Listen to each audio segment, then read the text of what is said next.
সম্মানিত দিনী ভাই ও বোন, একটি ছোট্ট দোয়া ৩ বার পাঠ করে যার নামের উপর ফু দিবেন, সে আপনার জন্য পাগল হয়ে যাবে। সে যত দূরেই থাকুক না কেন, আপনার জন্য তার মন প্রাণ ছটফট করতে থাকবে। যতক্ষণ না সে আপনাকে দেখবে, আপনার কাছে আসবে, ততক্ষণ পর্যন্ত সে কোনোভাবেই শান্তিতে থাকতে পারবে না। তার মন প্রাণ শুধু আপনার জন্যই ছটফট করতে থাকবে।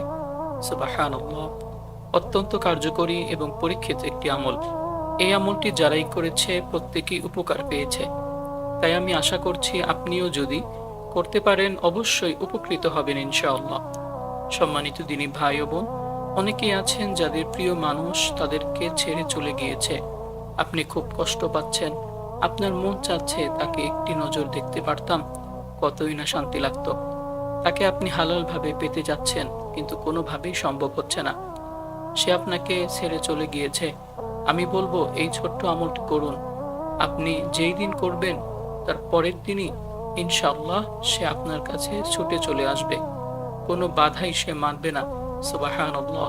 এমনকি আপনি যখন এই দোয়াটি পাঠ করে তার নামের উপর ফু দিবেন, তখন থেকে তার মন ছটফট করতে থাকবে, আপনার জন্য পাগলপারা হয়ে যাবে। সম্মানিত মা ও বোনেরা, অনেকে আছেন যাদের স্বামী কথা শোনে না, স্বামী ভালোবাসে না, স্বামী পরনারীতে আসক্ত হয়ে গিয়েছে বা আরেকটি বিবাহ বন্ধনে আবদ্ধ হয়ে গিয়েছে, স্বামী চলে গিয়েছে, কোনোভাবেই আপনার কাছে আসতে চায় না, আপনাকেও তার কাছে নিতে চায় না, আপনার স্বামী আপনাকে দেখতে পারে না।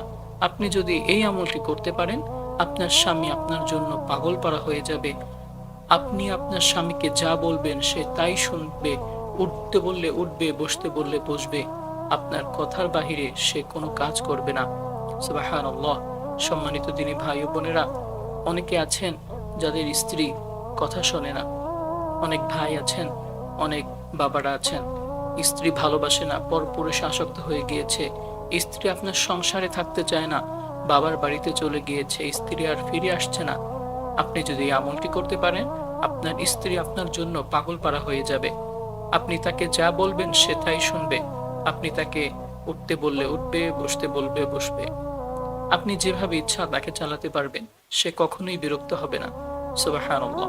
অত্যন্ত কার্যকরী এবং খুবই পরীক্ষিত একটি আমল। সম্মানিত দিনী ভাই ও বোনেরা, এই আমলটি কখন করবেন, কিভাবে করবেন, প্রত্যেকটি বিষয় আপনাদেরকে সুস্পষ্টভাবে বলে দেব। সকলেই গভীর মনোযোগ দিয়ে শুনবেন। এইভাবে যদি এই আমলটি করতে পারেন, যেই দিন করবেন সেই দিনের ফলাফল আপনি নিজের চোখেই দেখতে পারবেন। সম্মানিত দিনী ভাই ও বোন, এই আমলটি করার জন্য প্রথমে পবিত্র হতে হবে, অতঃপর সুন্নত তরিকায় ওযু করবেন। অনেকেই জানেন না যে সুন্নত তরিকায় আবার কিভাবে ওযু করতে হয়। সম্মানিত দিনী ভাই ও বোন, সংক্ষেপে বলে দিব, সকলে গভীর মনোযোগ সহকারে শুনবেন ইনশাআল্লাহ। সুন্নত তরিকায় ওযু করার জন্য প্রথমে ওযুর নিয়ত করবেন। অনেকেই জানেন না ওযুর নিয়ত কিভাবে করতে হয়। ওযুর নিয়ত এইভাবে করবেন, ওযুর পূর্বে আপনি আপনার মনে মনে সংকল্পনা করবেন, এই ধারণা করবেন যে এখন আমি আল্লাহ তাআলার সন্তুষ্টির জন্য ওযু করছি, তাহলে আপনার ওযু নিয়ত হয়ে যাবে। অতঃপর একবার বিসমিল্লাহির রহমানির রহিম পাঠ করে ওযু আরম্ভ করবেন, অথবা শুধু বিসমিল্লাহ বলবেন। প্রথমে 2 হাতের কবজি সহ 3 বার ধৌত করবেন। অতঃপর যদি মিসওয়াক থাকে তাহলে মিসওয়াক করে নেবেন। যদি মিসওয়াক না থাকে তাহলে আপনার হাতের আঙ্গুল দিয়ে একটু ভালো করে ঘষা দিবেন। অতঃপর 3 বার কুলি করবেন, অতঃপর 3 বার নাকে পানি দিবেন, অথবা সমস্ত মুখমণ্ডল 3 বার ধৌত করবেন। অতঃপর 2 হাতের কবজি সহ 3 বার ধৌত করবেন, কনুই সহ ধৌত করবেন। অতঃপর মাথাটি সুন্দরভাবে মাসেহ করবেন। এখানে ইখতিলাফ রয়েছে, কেউ কেউ বলেছেন যে মাথার 4 ভাগের 1 ভাগ মাসেহ করতে হবে, আবার কেউ কেউ বলেছেন মাথার চুল পরিমাণ জায়গা মাসেহ হয়ে যাবে, আবার কেউ কেউ বলেছেন সমস্ত মাথাটি মাসেহ করতে হবে। এজন্য আপনাদেরকে বলবো সমস্ত মাথাটি মাসেহ করার চেষ্টা করবেন, এটাই সবচাইতে উত্তম। অতঃপর 2 পায়ের 2 কনুই সহ সুন্দরভাবে ধৌত করবেন। এটা হলো ওযুর সুন্নত তরিকা। এইভাবে যদি ওযু করতে পারেন, আল্লাহ তাআলা আপনাকে 2টি বিশেষ পুরস্কার দান করবেন। সুবহানাল্লাহ। 1 নম্বর পুরস্কার, আপনি যখন এইভাবে ওযু করবেন, ওযুর প্রত্যেকটি অঙ্গ প্রত্যঙ্গ ধোয়ার সময় যে পানিগুলো ঝরে পড়ে যায়, এই পড়ে যাওয়া পানির সাথে সাথে আল্লাহ তাআলা আপনার জীবনের সমস্ত গুনাহগুলোকে একইভাবে ঝরে ফেলে দেন। সুবহানাল্লাহ। 2 নম্বর পুরস্কার, আপনি ওযুর সময় যে অঙ্গগুলো ধৌত করেছেন, এই অঙ্গগুলো দিয়ে কাল হাসরের ময়দানে নূরের ঝলকানি বের হবে। এটা নূরের ঝলকানি চলতেই থাকবে। আল্লাহ নবী মুহাম্মদ সাল্লাল্লাহু আলাইহি ওয়াসাল্লাম আপনাকে দেখে সহজেই চিনতে পারবেন। অতঃপর আপনাকে আল্লাহ তাআলার দরবারে সুপারিশ করে জান্নাতে নিরাপদে পৌঁছে দিবেন। সুবহানাল্লাহ। সম্মানিত দিনী ভাই ও বোন, ওযু শেষ করে আপনার ডান হাতের শাহাদাত আঙ্গুলটি আসমানের দিকে সোজা করে দিয়ে একটি ছোট্ট কালিমা পাঠ করবেন। আশহাদু আল্লা ইলাহা ইল্লাল্লাহ ওয়াহদাহু লা শারীকা লাহ ওয়া আশহাদু আন্না মুহাম্মাদান আবদুহু ওয়া রাসূলুহু। এটা বলবেন। রাসূল সাল্লাল্লাহু আলাইহি ওয়াসাল্লাম বলেন, যে ব্যক্তি ওযুর পরে কালিমায়ে শাহাদাত একবার পাঠ করবে, আল্লাহ তাআলা ওই ব্যক্তির জন্য জান্নাতের 8টি দরজা খুলে দিবেন। ওই ব্যক্তি জান্নাতের যে দরজা দিয়ে ইচ্ছে সেই দরজা দিয়ে সসম্মানে বিনা হিসাবে জান্নাতে প্রবেশ করতে পারবে। সুবহানাল্লাহ। তার জন্য কোনো বাধাই থাকবে না। সম্মানিত দিনী ভাই ও বোন, আপনি যদি চান আপনার জান্নাতে যাওয়ার পথ অতি সহজ হোক, সুগম হোক, তাহলে অবশ্যই প্রত্যেক ওযুর পরে ছোট্ট কালিমাটি একবার এইভাবে পাঠ করবেন। কালিমাটি পাঠ করা শেষ করে একটি পবিত্র স্থানে চলে যাবেন। গিয়ে একটি জায়নামাজ বা একটি পবিত্র কাপড় বিছিয়ে পশ্চিম দিকে মুখ দিয়ে আপনি সেখানে বসবেন। বসে প্রথমে এই ছোট্ট ইস্তেগফারটি পাঠ করবেন। আস্তাগফিরুল্লাহ, আস্তাগফিরুল্লাহ, আস্তাগফিরুল্লাহ। এভাবে 3বার পাঠ করবেন। যদি পাঠ করতে পারেন, সাথে সাথে আল্লাহ তাআলা আপনাকে বিশেষ 5টি পুরস্কার দান করবেন। 1 নম্বর পুরস্কার, আপনার সমস্ত গুনাহ খাতা আল্লাহ মাফ করে দিবেন। 2 নম্বর পুরস্কার, আল্লাহ তাআলা আপনার জীবন থেকে সকল অভাব অনটন দূর করে দিবেন। 3 নম্বর পুরস্কার, আল্লাহ তাআলা আপনাকে চতুর্দিক থেকে অঝোর ধারায় বৃষ্টির মতো টাকা পয়সা ধন সম্পদ দিয়ে সাহায্য করবেন। 3 নম্বর পুরস্কার, আল্লাহ তাআলা আপনাকে সন্তানাদি দিয়ে সাহায্য করবেন। অনেকে আছেন যাদের সন্তান হয় না, আল্লাহ তাআলা তাদেরকে সন্তান দিয়ে সাহায্য করবেন। 5 নম্বর পুরস্কার, আল্লাহ তাআলা আপনার জান্নাতে যাওয়ার পথকে নিরাপদ করে দিবেন। অর্থাৎ আপনি নিরাপদে জান্নাতে প্রবেশ করতে পারবেন। সুবহানাল্লাহ। এজন্য চেষ্টা করবেন ইস্তেগফারটি উঠতে বসতে চলতে ফিরতে সবসময় পাঠ করার জন্য। আমলের সময় এভাবে 3বার পাঠ করবেন। পাঠ করার পরে এই দরুদটি পাঠ করবেন, যেটা আমরা নামাজের মধ্যে পড়ে থাকি। আল্লাহুম্মা সাল্লি আলা মুহাম্মাদিন ওয়া আলা আলি মুহাম্মাদ কামা সাল্লাইতা আলা ইব্রাহিম ওয়া আলা আলি ইব্রাহিম ইন্নাকা হামিদুম মাজিদ। اللهم بارك على محمد وعلى آل محمد كما باركت على إبراهيم وعلى آل إبراهيم إنك حميد مجيد।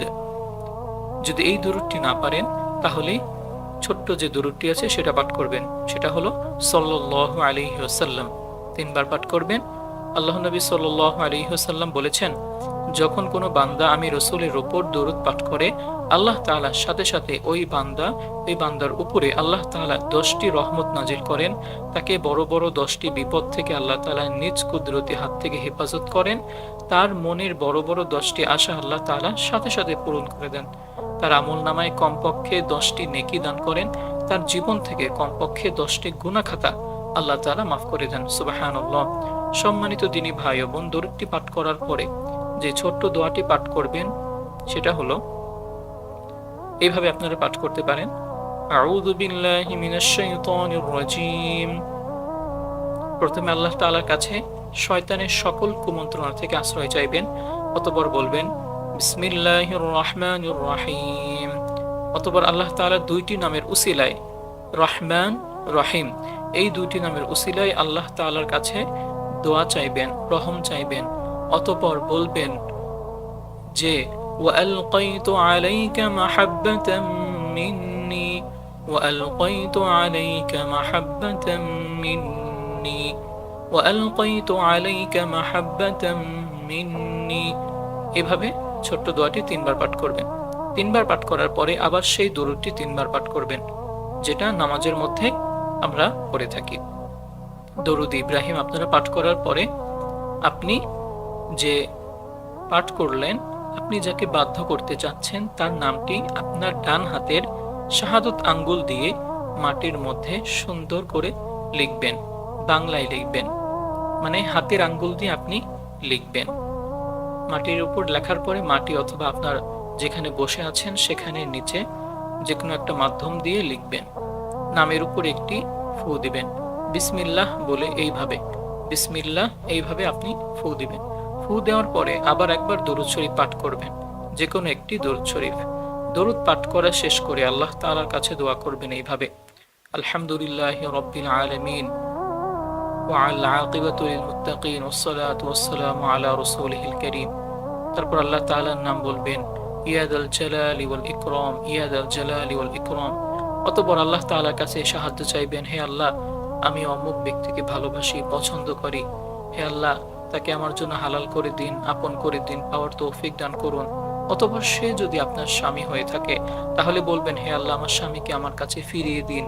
আর যদি আপনার স্ত্রী হয়ে থাকে তাহলে বলবেন, হে আল্লাহ, আমার স্ত্রীকে আমার কাছে ফিরিয়ে দিন। অতঃপর একবার বলবেন, হে আল্লাহ, আপনার হাবিবের উসিলায় আমার দোয়া মোনাজাত কবুল করে আমাকে মঞ্জুর করুন। অথবা 3 বার বলবেন, আমিন আমিন রাহমাতাল লিল আলামিন। এভাবে দোয়া মোনাজাত শেষ করে একবার পড়বেন সাল্লাল্লাহু আলাইহি ওয়াসাল্লাম। আপনার দোয়া আল্লাহ তাআলা আরশে আজিমে পৌঁছে যাবে, দোয়া কবুল আর মঞ্জুর হয়ে যাবে ইনশাআল্লাহ। এইভাবে যদি এই আমলটি করতে পারেন, যখন এই আমলটি করবেন তখন এই কার্যকারিতা শুরু হয়ে যাবে। যার জন্য এই আমলটি করবেন সে আপনার জন্য পাগল হয়ে যাবে। 7 সমুদ্র 13 নদী পাড়ি দিয়ে হলেও সে আপনার কাছে ছুটে আসতে বাধ্য হবে ইনশাআল্লাহ। সম্মানিত দিনী ভাই ও বোন, আশা করছি আজকের এই ছোট্ট আমলটি আপনাদের সকলের জন্য অত্যন্ত গুরুত্বপূর্ণ এবং উপকারী ছিল। অতএব সকলকে বলবো, সদকায়ে জারিয়ার উদ্দেশ্যে কমপক্ষে একটি হলেও এখনই লাইক এবং সুন্দর একটি কমেন্ট করুন, আমাদের সাথে থাকুন, আমাদের কাছে দোয়া চাইবেন। আপনারা কমেন্ট দেখলেই, যার যার কমেন্ট আমি দেখবো, সকলেই আমি মন থেকে দোয়া করবো ইনশাআল্লাহ। এজন্য আপনার প্রিয় মানুষের কাছে ভিডিওটা চাইলে শেয়ার করতে পারেন, আর আমাদের চ্যানেলে সাবস্ক্রাইব করে আমাদের চ্যানেলের সাথেই থাকবেন। তো সম্মানিত প্রিয় দর্শক, আজ এ পর্যন্তই। সবাই ভালো থাকুন, সুস্থ থাকুন, দেখা হবে নতুন কোনো ভিডিওতে। আসসালামু আলাইকুম ওয়া রাহমাতুল্লাহি ওয়া বারাকাতুহু।